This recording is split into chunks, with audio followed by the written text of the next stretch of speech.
And in new decision therapy, we look at that from what we refer to as 3 layers of denial. And I liken it to this. There's this expression that goes like this: the truth, and nothing but the truth can set you free. We say it 3 times, yes? So there are 3 layers of truth. One is you need to know what's true. If you don't even know it's true, you're really lost.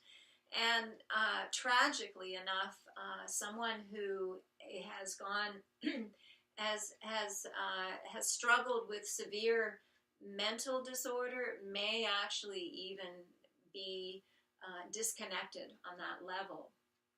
And I just want to just throw this in that although new decision therapy is extremely helpful for so many people, we mainly work with people who are struggling in their everyday lives.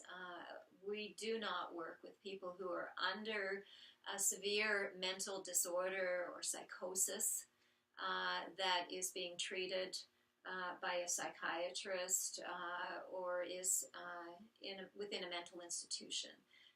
Really, the only way that I would enter into that is under very close supervision. Yes? So going further there, okay, so first thing is to know what's true. The second one is to be in a place of being able to speak what's true. Now, there are many people who've been traumatized to the point where they've lost that ability to speak up and actually speak the truth, because the trauma itself was a situation where it wasn't safe to speak up. And so it tends to reverberate out, and there'll be many follow-up situations in their life where they're still not speaking up, where, you know, even going and trying to give the problem or speak about the problem with someone else, they're going to speak about other things, but the actual really deep-seated thing, they won't speak about it, not because they purposely are hiding it, but because with the denial mechanism in place, they're not even remembering or thinking about it to talk about it, okay? So the third layer of denial is to be stuck around receiving the truth of the matter. So somebody could be giving you exactly the next piece that you need to follow in order to create some solution to the problem. But there will be all sorts of kickback and argument about why it won't work and why I can't do that and da-da-da-da-da-da-da-da. So even though it's the exact perfect thing that's going to help, that person, because of that third layer of denial, won't be able to. It's like water off a duck's back. It's like oil and water that don't mix. They actually really cannot receive the truth.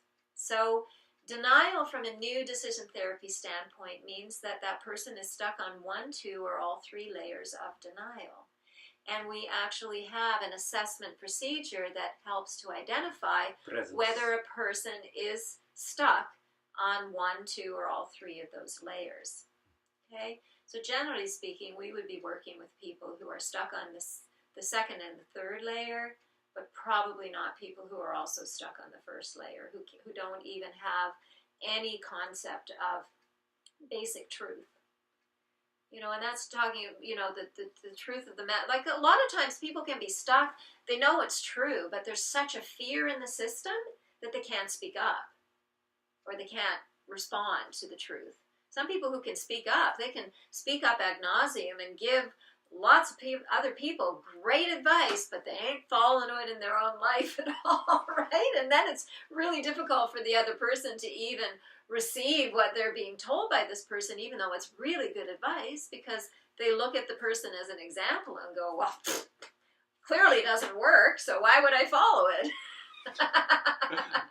So the beauty with new decision therapy is that even before we take someone through the real heart of the new decision therapy process, is that we give them a way to put back into circulation these blocked energy pathways that have kept them in that blindfolded state of not being able to see the truth, or speak the truth or receive it.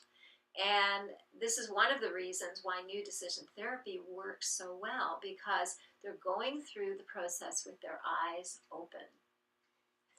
And in fact, like literally and figuratively. Myself, as a new decision therapy practitioner, I know that we cannot proceed unless we clear all 3 layers of denial, that the initial requirement to go further with the process. You could attempt to, and you know, for people like yourself and myself who are trained in the process, we've also been trained to watch for particular red flags that indicate that the client may have slipped back into 1 or 2 layers of denial. Mm-hmm. Okay, and there are like one particular sign, for instance, in new decision therapy, everything is very focused and streamlined, and we have specific questions that we ask the client when they're in the mirror. And ideally, they would just answer the question.